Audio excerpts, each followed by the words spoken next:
Bonjour à tous, merci pour votre participation. Bienvenue dans ce webinaire Comment naviguer dans les eaux agitées de la rentrée.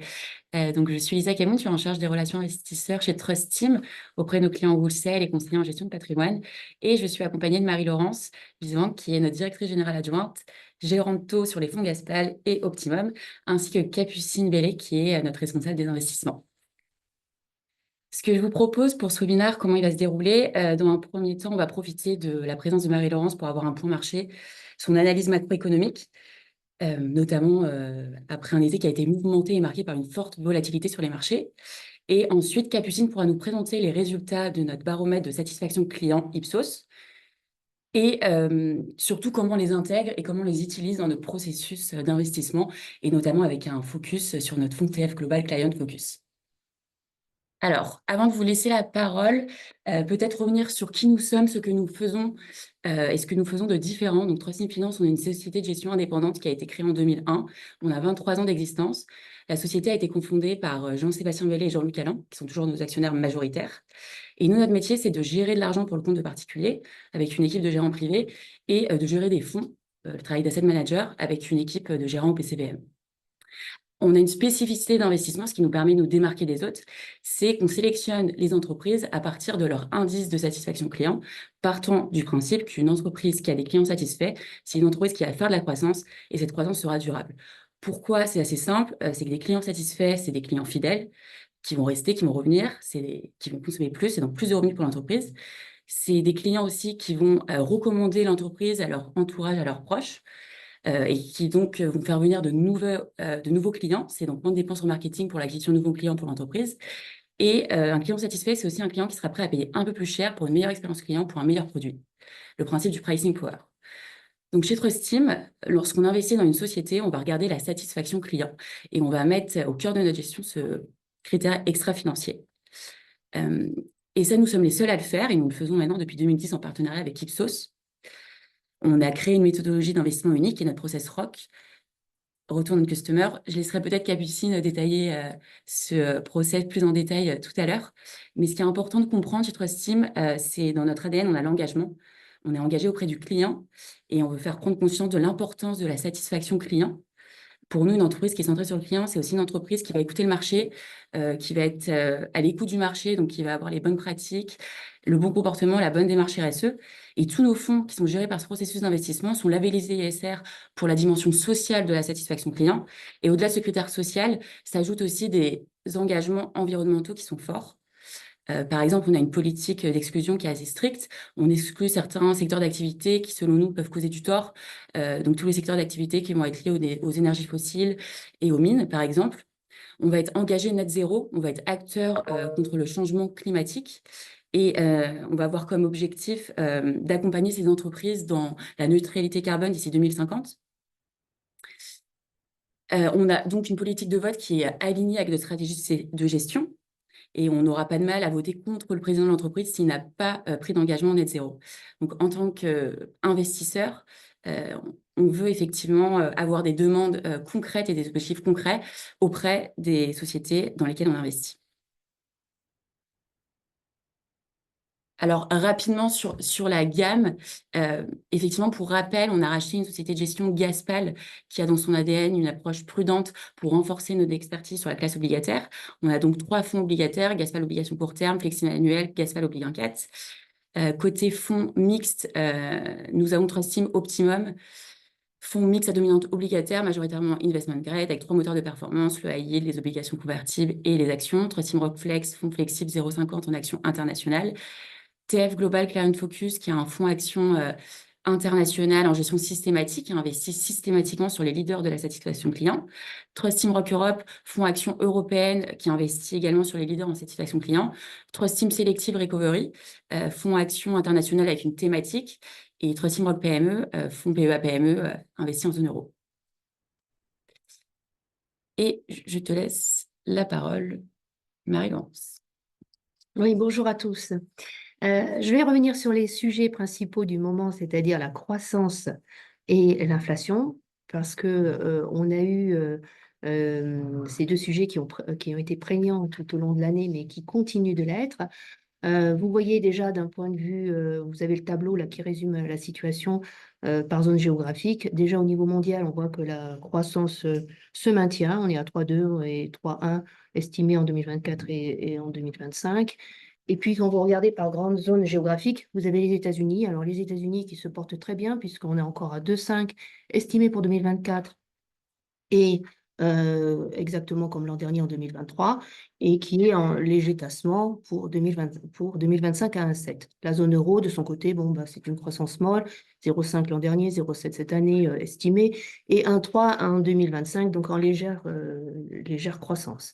La France est aussi aux alentours de 1, et la Chine qui est un petit peu à part, hein, qui, elle, voit un niveau de croissance qui est bien plus élevé, mais là aussi, qui se tasse. C'est du côté de l'inflation qu'on a vraiment les mouvements les plus importants parce qu'on avait connu, post-Covid, des pics d'inflation. 2023, avec des très forts niveaux, puisqu'on était à 6,8 au niveau mondial et en 2024, on va être réduit à 4,6 et on va finir en 2025 estimé à 3,5. Aux États-Unis, la forte décroissance, c'était un grand sujet d'observation des banques centrales.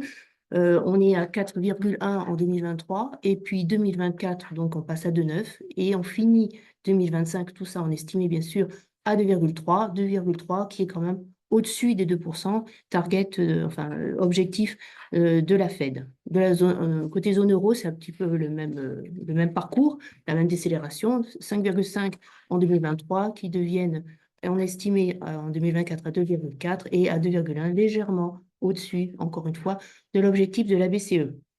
La France est à peu près dans la même mouvance, et puis la Chine, une fois de plus, à part sur l'inflation, puisque c'est une croissance atone, et donc on n'a pas de sujet d'inflation, on est à 0,5 estimé en 2024, à peu près comme en 2023, et 2025 qui sera en légère hausse, selon les estimations toujours, à 1,5. Voilà, ça c'est le panorama général. Un focus bien sûr sur l'inflation qui a connu son pic post-Covid et qui là est en décélération. Une décélération qui a changé de rythme, on voit depuis certains quelques mois, puisque vous avez les graphiques là qui expliquent à la fois en zone euro et aux États-Unis, courbe bleue, l'inflation totale, et courbe rouge, inflation cœur. Et là, on voit que l'inflation totale tangente de plus en plus vers les 2% qui sont toujours l'objectif. Mais en zone euro, on est un peu plus proche, puisque l'IPC total est à 2,2, mais l'IPC cœur est à 2,8. Et du côté de l'inflation des États-Unis, on est à 2,9 en inflation totale, 3,2 en inflation cœur. On attend les chiffres cet après-midi. Il faut savoir que les 2,9 et les 3,2 qu'on avait eu en juillet et en juin, ce sont les mêmes chiffres. Donc, on est plutôt avec une stabilisation de l'inflation. On n'a pas cette décélération. Et pourquoi? Parce qu'on a toujours derrière des sujets d'inflation sur les services et des sujets de croissance de salaire. Alors, pour l'instant, le marché ne regarde pas trop ces chiffres, mais ils sont là et on a 3,8, le dernier chiffre par exemple de croissance des salaires aux États-Unis est de 3,8 alors qu'il était de 3,6 le mois précédent. Donc ça ne va pas forcément dans le bon sens. Et puis du côté de la zone euro, c'est pareil, on a des croissances de salaires qui sont au-delà de 4, 4,2. Donc vraiment, c'est un sujet qui est extrêmement suivi par les banques centrales. Alors, on a quand même un facteur qui est favorable, c'est le prix d'énergie. Le prix d'énergie qui s'était envolé post-Covid, qui là aussi s'était stabilisé, qui là maintenant est un facteur à une contribution négative, c'est-à-dire une contribution à la décélération de l'inflation, puisque là, alors le graphique est arrêté à lundi, mais on a franchi hier les 70, on est tombé en dessous de 70, et là, c'est parce que on a eu des nouvelles de la part de l'OPEP, comme quoi il n'allait pas couper la production, pas plus en tous les cas qu'anticipé, mais que la demande de pétrole, la demande d'énergie va être réestimée en baisse du fait effectivement du tassement de la croissance. Voilà. Alors les PMI manufacturiers et PMI des services sont des indicateurs avancés de la croissance. Là, vous avez à peu près toutes les zones géographiques, enfin les principales zones géographiques. Pour rappel, quand c'est en dessous de 50, on est en contraction. Quand c'est au-dessus de 50, on est en expansion. Donc, si vous regardez un peu plus précisément, vous êtes sur tous les chiffres, quelles que soient les zones géographiques, sont en dessous de 50. Donc, ce n'est pas un bon signal. Alors, le point extrême, hein, que vous avez, c'est la courbe verte, qui est l'Allemagne. Alors, l'Allemagne est à 42, c'est le point le plus bas. Ça fait partie des plus bas. Depuis quelques mois, on tombe très bas. Et on a un seul pays qui est au-dessus de 50, qui est le UK. Et sinon, tous les pays sont à peu près dans la même masse, avec l'Italie qui se distingue positivement, mais qui reste néanmoins en dessous de 50. Donc ça, c'est pour le secteur manufacturier. Le secteur des services se porte bien mieux parce que là, pareil, hein, ce qui est au-dessus de 50, c'est de l'expansion d'activité. Et là, on voit que tous les points de zones géographiques sont en phase d'expansion. Donc avec la Chine qui est limite à 50, mais avec un ISM manufacturier donc aux États-Unis qui est à 51,5. Donc, c'est pas non plus noir comme perspective. Et puis, en zone euro, donc on est globalement à 52,9, ce qui est quand même un bon chiffre. Donc, si on résume la situation, on est dans une configuration où la croissance se tasse, où l'inflation baisse, comme on vient de le voir, et c'est ce qui a permis aux banques centrales de valider un début de cycle d'assouplissement de leur politique monétaire. Alors, la BCE a franchi le pas à la première, puisque ça est en juin, on a eu 25 BP, et la Fed a emboîté le pas, va emboîter le pas en septembre. Alors pourquoi on est aussi affirmatif sur septembre? Parce que lors du symposium de Jackson Hole, Jérôme Powell s'est exprimé pour dire qu'effectivement, l'heure était arrivée pour assouplir la politique monétaire. Et on a eu depuis d'autres intervenants, membres du board du FOMC, qui ont confirmé, Christopher Waller, par exemple, vendredi, qui a dit, effectivement, on regarde maintenant ce qui se passe du côté du marché de l'emploi, comme il y a une détérioration du marché de l'emploi. La Fed, maintenant, ne regarde plus que l'inflation, réintègre dans son modèle de réaction de politique monétaire, la situation du marché de l'emploi. Et comme les derniers chiffres récemment ont été tous plus ou moins en dégradation, notamment sur les créations d'emplois, le marché a interprété comme quoi l'ampleur et le rythme de baisse des taux du côté de la Fed allait s'accélérer. Donc, une résistance du côté quand même de la croissance, qui est un petit peu oublié en ce moment par les marchés, il faut bien le reconnaître, parce qu'on a eu quand même des chiffres de croissance des dépenses qui étaient en taux très positif et qui ne laissent pas penser qu'on puisse être en récession. En ce moment, c'est la grande crainte, c'est le, le grand sujet aujourd'hui, est-ce qu'on peut tomber en récession et auquel cas il faut que la Fed baisse très très rapidement ses taux d'intérêt. Donc les banques centrales restent prudentes, elles sont data dépendantes, donc il faut surveiller bien sûr les chiffres de l'emploi, puisque là c'est devenu le sujet du côté de la Fed, l'inflation étant reléguée au second plan. Et puis on sait que les banques centrales seront flexibles pour déterminer le rythme de détente des taux. Alors, le marché, pardon, price énormément d'anticipation de baisse des taux. Là, ce matin, on était à 115 baisses des taux qui sont anticipées par les marchés d'ici la fin de l'année, même avec une possibilité qui est évoquée de faire 50 BP dès septembre, c'est-à-dire dès la semaine prochaine. Et donc une probabilité qui est aujourd'hui peut-être à 50%, alors qu'avant elle était à 30%, qu'on fait 50 BP. Et puis de la part de la BCE, on est même aujourd'hui à 65 BP de baisse des taux d'ici la fin de l'année. Donc le marché anticipe beaucoup de choses. Et ça va sans doute générer beaucoup de volatilité pour peu qu'il y ait un repricing, pour peu qu'il y ait effectivement les banques centrales qui pondèrent un petit peu ces anticipations. D'autant qu'on a une rentrée fiscale qui s'annonce houleuse. On est avec en zone euro 7 pays qui sont sous procédure de déficit excessif. On a le shutdown qui, si rien n'est fait d'ici le 30 septembre, et tu as encore une fois une menace, ça devient récurrent, mais là, voilà, on est en plein débat politique, donc ça risque un petit peu d'alimenter les tractations et ça risque d'être plus difficile à trouver un accord.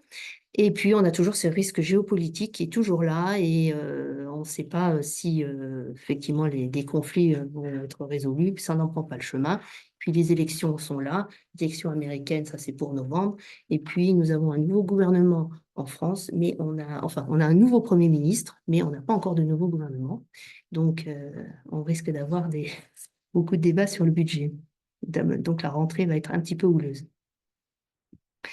Donc, quand je disais que les marchés vont être très volatiles, ce qu'il faut voir, c'est qu'on a parcouru un chemin extraordinaire à la baisse des taux là, sur les derniers mois. On a fait plus de 100 BP de baisse, et notamment sur le 2 ans. Alors là, on peut regarder les États-Unis, l'Allemagne, l'Italie, la France, tout va dans le même sens, à la baisse. Si on regarde le 10 ans, euh, là, exactement la même configuration.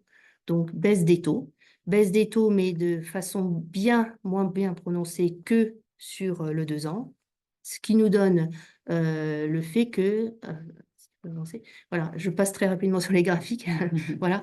Vous avez ce graphique qui est très intéressant parce que la courbe noire, c'est l'OAT 10 ans, donc le 10 ans français, qui lui... attends, je peux remonter là. Voilà. Merci. Donc, le 10 ans français qui a bien baissé, on est donc avec une baisse des taux qui a eu lieu, mais qui a été plus prononcée sur le 2 ans que sur le 5 ans.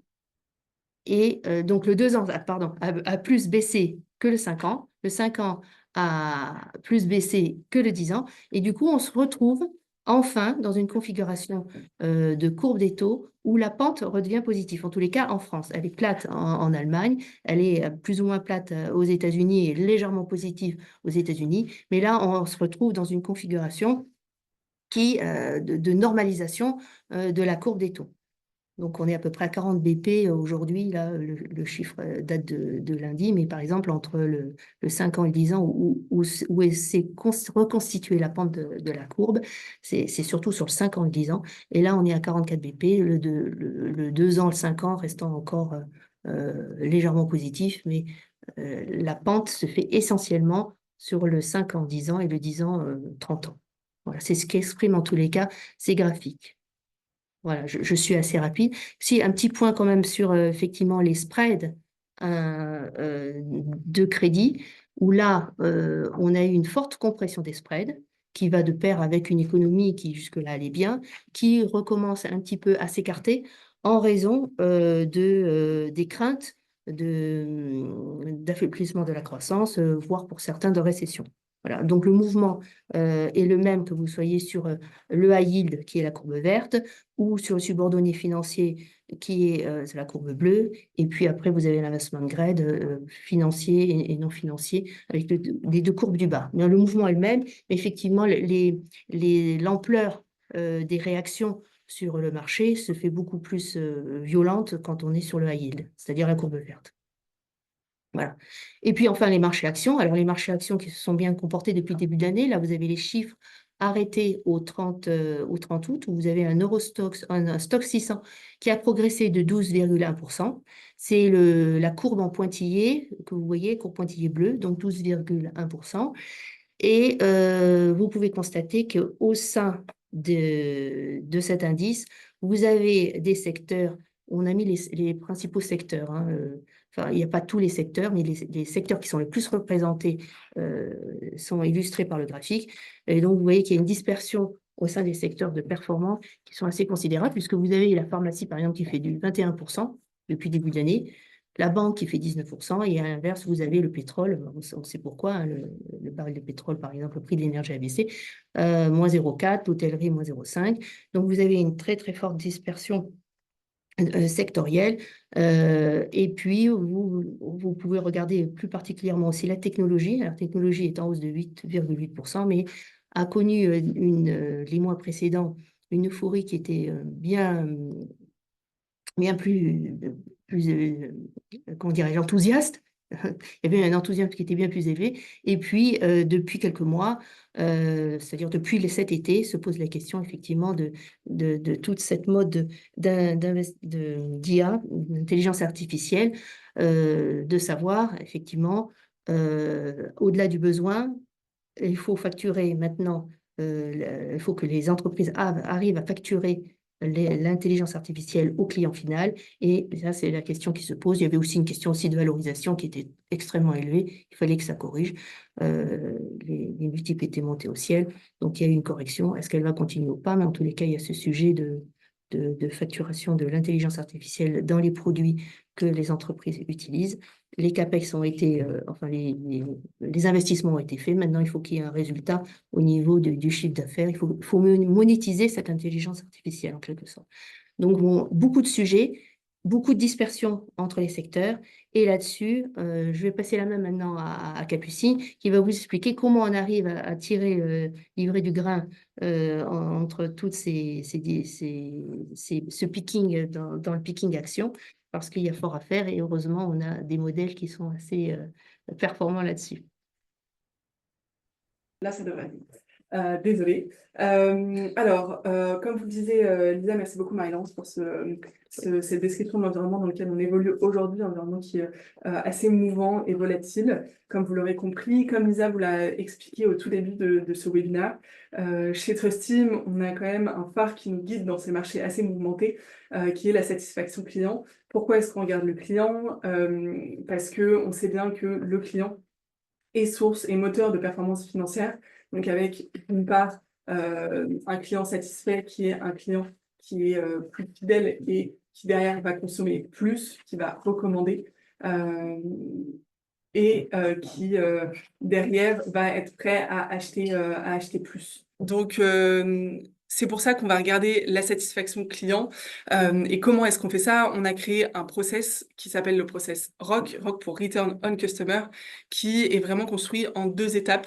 La première étape étant vraiment une analyse de la satisfaction des clients, donc une analyse très quantitative, et derrière une analyse de la stratégie client.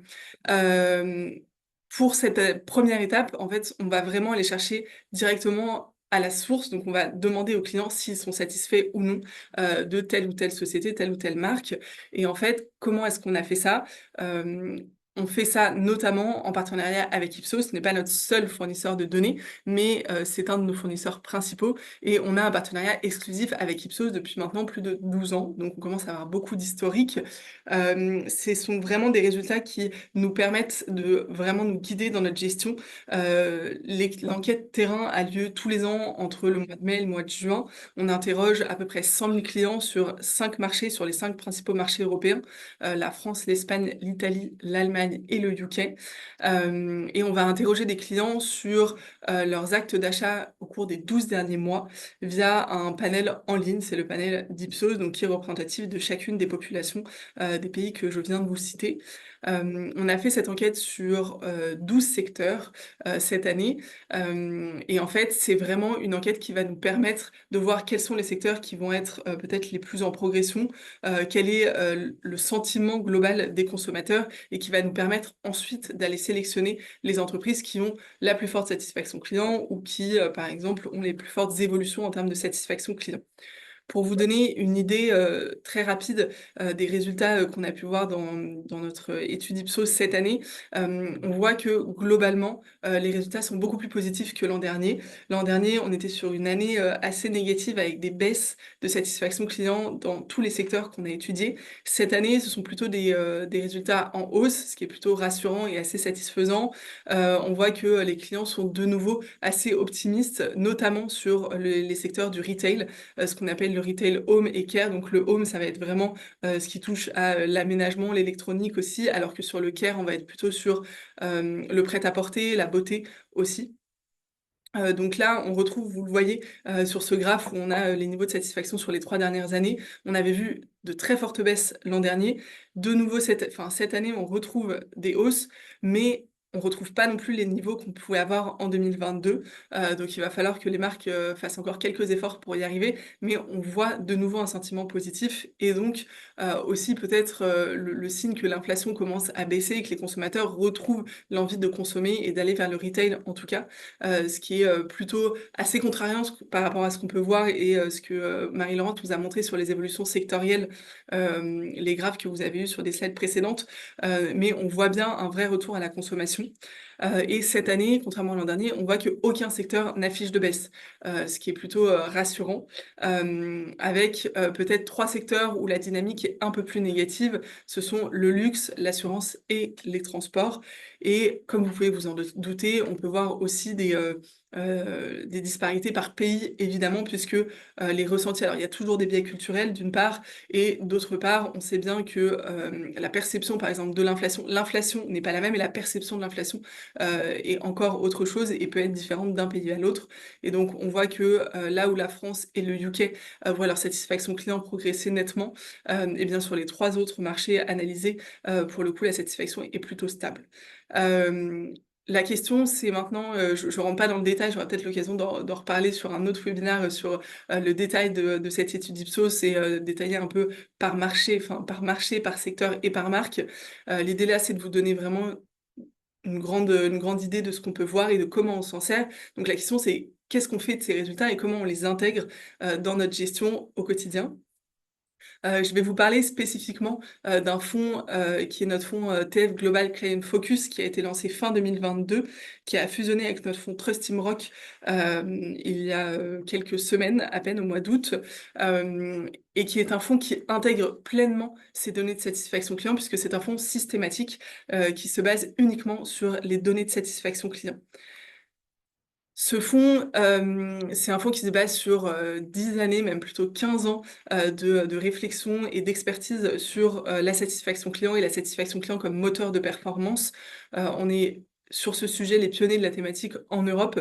Et en fait, c'est un fonds, l'idée derrière ce fonds était vraiment d'avoir le reflet de ce qu'on peut voir dans nos études de satisfaction client, notamment dans l'étude Ipsos dont je viens de vous parler, et que ce fonds soit géré sans gérant, qu'il soit géré uniquement sur des données de satisfaction client et sur des analyses des stratégies clients avec un rebalancement automatique chaque mois. Donc c'est un rebalancement qui est mensuel en début de mois et qui va calculer des pondérations basées sur cette satisfaction client. Comment fonctionne ce fonds? Assez rapidement, ce fonds, il va sélectionner des sociétés qui sont éligibles à notre process ROC, évidemment, mais surtout qui sont les meilleures en termes de satisfaction client. Donc, issues de 3 listes de valeurs qu'on détermine grâce à ces analyses clients. La liste d'or, qui est vraiment composée des archi-leaders en termes de satisfaction client et en termes de stratégie client. La liste A, où ce sont les leaders en termes uniquement de données de satisfaction client, donc des données quantitatives comme celles qui remontent dans l'étude Ipsos. Et enfin, la liste M, qui regroupe des valeurs qui sont issues du modèle de corrélation sur lequel on a travaillé en interne avec des méthodes de machine learning pour faire le lien entre la satisfaction client d'une part et la performance financière d'autre part. Donc ça, c'est vraiment la sélection des sociétés qui sont dans ce portefeuille. Vient ensuite la gestion des pondérations, comment sont calculés les poids de ces lignes en portefeuille. En fait, on se base vraiment sur la donnée quantitative de satisfaction client avec un algorithme qui calcule les pondérations à partir d'une fonction exponentielle sur cette satisfaction client. Donc plus la société va avoir une satisfaction client élevée, plus elle va avoir important dans le portefeuille. La seule dimension financière qu'on vient intégrer à cette notion de pondération, c'est une question de liquidité du titre. L'idée n'est pas de faire prendre des risques à nos porteurs. Donc, quand le titre n'est pas assez liquide, on va diviser la pondération calculée par ce modèle, on va la diviser par 2 pour limiter les risques pris en termes de liquidité. Cette gestion, la gestion quotidienne, en fait, elle se résume à monitorer les enquêtes de satisfaction client, à analyser les sociétés du point de vue du client, et ensuite à gérer aussi en fonction évidemment des ratios réglementaires. On va pouvoir rebalancer le portefeuille quand on se rapproche des ratios, puisque évidemment l'idée est de rester dans les normes réglementaires, bien sûr. Et on s'est fixé comme poche de liquidité de cash 5% du portefeuille. On a bien entendu les nombreux retours clients qu'on a pu avoir sur le fait d'avoir des portefeuilles qui sont investis. Donc, on est vraiment à 5% de cash au début du mois, en tout cas. Après, le portefeuille, en fonction des souscriptions et des rachats, peut varier, mais on est sur 5% de liquidité. Ce qui est intéressant sur ce fonds, c'est que c'est un fonds qui est systématique, donc presque automatique, et pourtant, il est tout de même SFDR article 9 et il est labellisé ISR, notamment essentiellement grâce justement au fait d'aller sélectionner sur un critère social, sélectionner les sociétés sur un critère social qui est celui de la satisfaction client. Pour vous donner une idée de la composition du portefeuille au 30 août, ce portefeuille, il est composé de 35 valeurs. On est toujours autour de 30-35 sociétés. On ne se fixe pas de limite. On va vraiment chercher les sociétés qui remontent de la part des clients, mais on est généralement entre 30 et 35 valeurs, avec une répartition par zone géographique, avec un peu plus orienté Amérique du Nord, 54% Amérique du Nord, 34% européenne et 9% tout ce qui est Asie Pacifique. Et sur la taille des capitalisations, vous voyez, on est quand même très majoritairement sur de la large cap. Donc ce que je vous disais sur la liquidité prise en compte dans le calcul de pondération, c'est quelque chose qui arrive assez rarement quand même, puisqu'on est sur des large cap. En termes de répartition sectorielle, ce qui est intéressant sur ce fonds, c'est qu'on a naturellement un biais consommation qui est encore une fois assez contrariant dans les marchés aujourd'hui, mais le process tel qu'il est construit et le fait d'aller vers de la satisfaction client, vers les leaders de la satisfaction client, nous oriente vers des secteurs plus consommation. Donc vous voyez, consommation discrétionnaire, consommation de base, où on est plus pondéré que l'indice. On va être un peu moins pondéré que l'indice sur tout ce qui est technologie, par exemple, ou encore sur le secteur de la santé où on n'est pas du tout présent, faute de données de satisfaction client, ou en tout cas la donnée que nous avons n'est pas assez bonne. Les taux de satisfaction client ne sont pas assez bons pour que les sociétés fassent partie de ce portefeuille-là. Enfin, vous voyez ici très rapidement les performances. Je vois que le temps file et qu'on est déjà un peu en retard sur le timing. Mais voilà les performances du portefeuille avec, pour le coup, sur cette année 2024 jusqu'à aujourd'hui, des questions d'allocation sectorielle, comme je vous le disais à l'instant, qui pèsent sur la performance. Mais on reste assez confiant. Est-ce que vous avez des questions, du coup, sur ce qu'on vous a dit? Alors, navré pour l'incident technique, c'est les aléas du direct. On va prendre le temps tout de même de répondre aux questions si vous en avez. Donc, effectivement, j'en avais lu une sur la méthodologie de l'étude. Est-ce que, Catherine, tu pourrais nous expliquer comment on intègre le e-commerce dans cette étude Ipsos? Oui, bien sûr. Alors en fait, jusqu'à l'année dernière, le e-commerce était un secteur à part qu'on allait analyser vraiment uniquement les sociétés de e-commerce les unes par rapport aux autres. Cette année, on a modifié un peu le questionnaire et l'étude, et c'est pour ça que vous n'avez pas vu dans la slide où il y avait les différents secteurs, vous n'avez pas de secteur e-commerce, puisqu'on a intégré ces différents secteurs du retail les acteurs du e-commerce qui sont sur ces secteurs-là. En fait, on s'est rendu compte que d'un point de vue client, c'était de moins en moins pertinent, évidemment, de séparer le e-commerce du retail physique, puisque on le sait tous, quand on va faire nos achats, que ce soit en ligne ou en physique aujourd'hui, ça importe assez peu. Et donc, ce e-commerce aujourd'hui est intégré pleinement dans le retail home, comme je vous disais, et le retail care. Je te remercie. Est-ce que tu as un exemple de valeur qui n'était pas présent dans les listes et qui pourrait intégrer les listes prochainement? Oui, alors pour vous donner un exemple très concret sur cette étude Ipsos, on a eu des résultats assez positifs sur une société qu'on suit depuis longtemps qui s'appelle Petsatome, qui est une société anglaise qui vend du matériel pour les animaux de compagnie. Et en fait, c'est une société qu'on a eu longtemps en portefeuille, qui faisait partie des leaders en termes de satisfaction client dans l'étude Ipsos et dans une autre étude qui s'appelle le UK CSI, Customer Satisfaction Index. L'an dernier, on a vu des taux de satisfaction client qui étaient en forte baisse. Donc, c'est une société qu'on a sortie de nos listes éligibles. Et là, dans cette étude Ipsos dont je vous ai parlé à l'instant, eh bien, les taux sont de nouveau en progression et c'est de nouveau bon. Donc, on va réintégrer cette société dans nos listes de valeurs éligibles. Cette société, elle ne va pas tout de suite apparaître, par exemple, dans le fonds que je vous ai présenté, qui ne prend que les leaders parce que ça reste en progression, mais pas encore à des niveaux excellents. Mais par contre, c'est une société qui va réintégrer des listes et qui pourrait être intégrée dans les autres fonds, que ce soit Trust Team Rock Europe ou encore les poches actions de Trust Team Optimum ou Trust Team Rock Flex.